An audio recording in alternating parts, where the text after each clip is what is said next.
Hi ma'am, happy morning, good morning.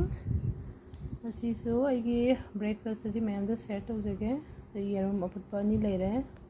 Chujak chahau man bijani, chahau nambi haidara khangde. Sise pura mahi gase pura koi ko.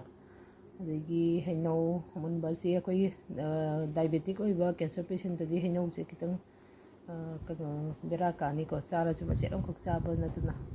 ꯑꯩꯒꯤꯗꯤ ꯏꯁꯨ ꯂꯩꯇꯕꯅꯤꯅ ꯁꯤ ꯑꯗꯨꯝ ꯆꯥꯔꯦ ꯑꯗꯨꯒ ꯕꯗꯥꯝ ꯇꯔꯨꯛ ꯇꯔꯦꯠ ꯑꯃꯒ ꯑꯗꯒꯤ ꯁꯟꯐ꯭ꯂꯥꯋꯔ ꯁꯤꯗꯅꯦ ꯄꯝꯀꯟ ꯁꯤꯗꯅꯦ ꯐ꯭ꯂꯦꯛ ꯁꯤꯗ ꯈꯔꯅꯦ ꯁꯨꯃꯥꯏꯅ ꯍꯥꯞꯄꯦ ꯑꯗꯨꯒ ꯍꯧꯖꯤꯛꯀꯤ ꯆꯨꯖꯥꯛꯀꯤ ꯀꯩꯅꯣꯗꯣ ꯑꯗꯨ ꯃꯁꯝꯒꯤ ꯆꯥꯅꯤꯀꯣ ꯆꯨꯖꯥꯛ ꯃꯁꯝꯒꯤ ꯆꯥꯅꯤ ꯁꯤꯁꯤꯅ ꯆꯥꯍꯧ ꯇꯤꯒ ꯆꯞ ꯃꯥꯟꯅꯕꯅꯦ ꯁꯤꯁꯤꯃ ꯊꯛꯑꯅꯤ ꯁꯤ ꯑꯣꯏꯔꯦ ꯉꯁꯤꯒꯤ ꯕ꯭ꯔꯦꯛꯐꯥꯁꯇꯤ ꯃꯌꯥꯝꯁꯨ ꯐꯅ ꯆꯥꯕꯤꯔꯣ ꯑꯗꯨꯒ ꯍꯧꯖꯤꯛ ꯅꯥꯔꯤꯕ ꯏꯆꯤꯟ ꯏꯅꯥꯎꯁꯤꯡ ꯌꯥꯝꯅ ꯊꯨꯅ ꯅꯥꯕ ꯐꯕ ꯑꯣꯏꯕꯤꯔꯣ ꯍꯥꯏꯕꯒ ꯌꯥꯏꯐ ꯄꯥꯎꯖꯦꯜ ꯄꯤꯖꯕꯁꯤꯒ ꯂꯣꯏꯅꯅ ꯄꯨꯝꯅꯃꯛ ꯌꯥꯏꯐꯃꯤꯟꯅꯔꯁꯦ. Thank you everyone. Thank you for watching.